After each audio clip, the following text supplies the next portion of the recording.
গরমের স্বস্তি কুলফি মালাই ice cream recipe নিয়ে আজ আমি আপনাদের সামনে হাজির হয়ে গিয়েছি। আসসালামু আলাইকুম everyone, welcome to my channel. নতুন রেসিপির ভিডিও নিয়ে আবারও চলে এসেছি আপনাদের সামনে। আজ নিয়ে আসলাম আইসক্রিম রেসিপি। হ্যাঁ, আপনারা ঠিকই শুনছেন, এটা হলো কুলফি মালাই আইসক্রিম। কম সময়ে এবং ঘরে থাকা উপকরণ দিয়ে এই কুলফি মালাই আইসক্রিমটি তৈরি করে নিতে পারেন।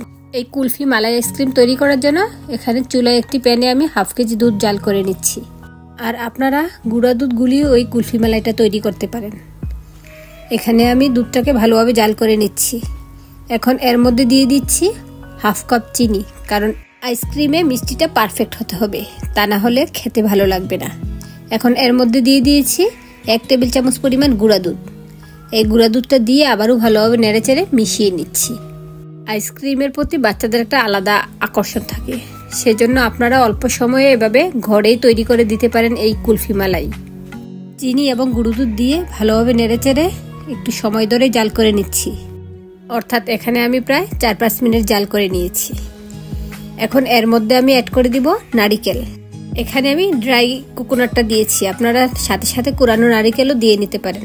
ছোটবেলায় এই নারিকেলের আইসক্রিমগুলো আমরা কিনে খেতাম 5 টাকা কি 10 টাকা দিয়ে, আর 1 টাকা 2 টাকা দিয়ে নর্মাল আইসক্রিমগুলো পাওয়া যেত। নারিকেল দিয়ে বানানো আইসক্রিমগুলোই আমার খুব পছন্দের ছিল, আমি প্রায় এই নারিকেলের আইসক্রিমগুলোই কিনে খেতাম। তাই এখন আমি বাসায়ও এভাবেই তৈরি করি আজ, সেজন্য আপনাদের সাথেও শেয়ার করে দিচ্ছি। আর এখানে আমি হাফ কাপ পরিমাণ ড্রাই কোকোনাট দিয়েছি।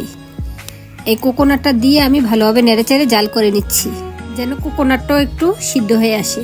যারা এই মুহূর্তে ভিডিওটি দেখছেন, ভালো লাগে থাকলে একটি লাইক দিয়ে যাবেন এবং আমার চ্যানেলে নতুন হয়ে থাকলে চ্যানেলটি ঘুরে আসতে পারেন। চ্যানেলে অনেক ধরনের ভিডিও রয়েছে, ভালো লেগে থাকলে চ্যানেলটি সাবস্ক্রাইব করে পাশে থাকা বেল আইকনটি বাজিয়ে দিবেন। এখন এর মধ্যে আমি 1/4 চা চামচ পরিমাণ দিয়ে নিচ্ছি এলাচ গুঁড়া, এতে করে ফ্লেভারটা অনেক বেশি সুন্দর আসে। আপনারা আস্ত এলাচও দিয়ে নিতে পারেন, পরবর্তীতে তুলে নিলেই হবে। তবে যারা এই ফ্লেভারটা পছন্দ করেন না, তারা স্কিপ করতে পারেন। এলাচ গুঁড়াটা দিয়ে আমি ভালোভাবে নেড়েচেড়ে মিশিয়ে দিচ্ছি এবং কি জাল করে নিচ্ছি। এই মুহূর্তে খুব সুন্দর একটা ফ্লেভার বের হয়েছে। আর আপনারা কে কোথা থেকে আমার এই ভিডিওটি দেখছেন আমাকে কমেন্টে জানিয়ে দিবেন, এতে করে আপনাদেরকে সহজে ধন্যবাদ দিতে পারবো এবং আপনাদের সাথেও আমার একটু কথোপকথন হলো। এখন এর সাথে অ্যাড করে দিচ্ছি 1 টেবিল চামচ কর্নফ্লাওয়ার। এই কর্নফ্লাওয়ারটা দিয়ে নিলে এর ঘনত্বটা পারফেক্ট হয়, তাই এই কর্নফ্লাওয়ারটা দিয়ে ভালোভাবে মিশিয়ে নিতে হবে। সাথে সাথে ভালোভাবে নেড়েচেড়ে মিশিয়ে না নিলে এটা জমাট বেঁধে যাবে, তাই সাথে সাথে দিয়ে ভালোভাবে নেড়েচেড়ে দিতে হবে। এই কর্নফ্লাওয়ারটা দেওয়া শেষে ভালোভাবে একবার বলক তুলে নিলে এটা পারফেক্টলি রেডি হয়ে যাবে। আর দেখুন ঘনত্বটা অনেকটাই গাঢ় হয়ে এসেছে। এখন এটাতে ভালোভাবে বলক চলে আসছে। এখন আমি এটাকে চুলা থেকে তুলে নিব। চুলা থেকে তুলে আমি আলাদা একটা মগে ঢেলে নিব। এখানে আমি আলাদাভাবে এই মগটাতে ঢেলে নিচ্ছি, কারণ পরবর্তীতে আইসক্রিমের মোল্ডে সহজে আমি ঢালতে পারবো। আর দেখুন এই মিক্সারটা এখনো গরম রয়েছে, আপনারা ঠান্ডা করেও দিতে পারেন, তবে আমি গরম অবস্থায় এটা আইসক্রিমের মোল্ডে দিয়ে নিচ্ছি। আইসক্রিমের এই মোল্ডগুলো সহজেই কিনতে পাওয়া যায়, 100 থেকে 150 টাকার মধ্যে এগুলা পাওয়া যায়।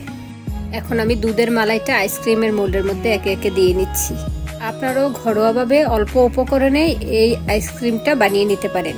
একে একে আমি মোল্ডের ভিতর আইসক্রিমের মালাইটা দিয়ে নিচ্ছি। আর আমি যে পরিমাণে বানিয়েছি এতে করে আমার 6টা আইসক্রিম হয়েছে। আপনারাও পরিমাণ বাড়িয়ে কমিয়ে বানিয়ে নিতে পারেন। এখন আমি এই আইসক্রিমগুলোকে ঢাকনা দিয়ে ঢেকে দিচ্ছি।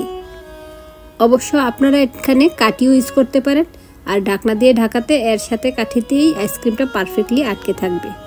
এই আইসক্রিমগুলো বড়দের চেয়ে ছোটরা বেশি খেতে পছন্দ করে। আমার বাচ্চাদের তো অনেক বেশি ভালো লাগে, যদিও ঠান্ডার সমস্যা, তারপরেও মাঝে মাঝে বানিয়ে দিই। মালাইটা গরম ছিল, সেজন্য এখন এগুলাকে ঠান্ডা করে নেওয়ার জন্য আমি একটা বোলের মধ্যে নিয়ে নিব। বোলের মধ্যে পানি দিয়ে আইসক্রিমের বক্সটা বসিয়ে ঠান্ডা করে নিচ্ছি, কারণ গরম অবস্থায় তো এটাকে ফ্রিজে নিব না। ঠান্ডা হয়ে আসলে এটাকে ফ্রিজে রেখে দিব 12 ঘন্টার জন্য। 12 ঘন্টার পর ফ্রিজ থেকে নামিয়ে আনলাম। 12 ঘন্টার প্রয়োজন পড়ে না, 7-8 ঘন্টার মধ্যে পারফেক্টলি এটা জমে যায়। তবে আমি 12 ঘন্টা রেখেছি, কারণ আমি রাতে বানিয়েছি, তারপরের দিন দুপুরে এটা বের করেছি, এতে করে পারফেক্ট এটা জমেছে। পারফেক্টলি এই কুলফি মালাইটা রেডি হয়ে গেল। আর দেখুন আইসক্রিমের এই বক্সটা থেকে সহজে উঠে আসছে। আপনারাও আমার মতো করে এভাবে অল্প সময়ে ঘরোয়াভাবে এই কুলফি মালাইটা তৈরি করে নিতে পারেন। এই গরমে স্বস্তির জন্য এই কুলফি মালাইটা পারফেক্ট।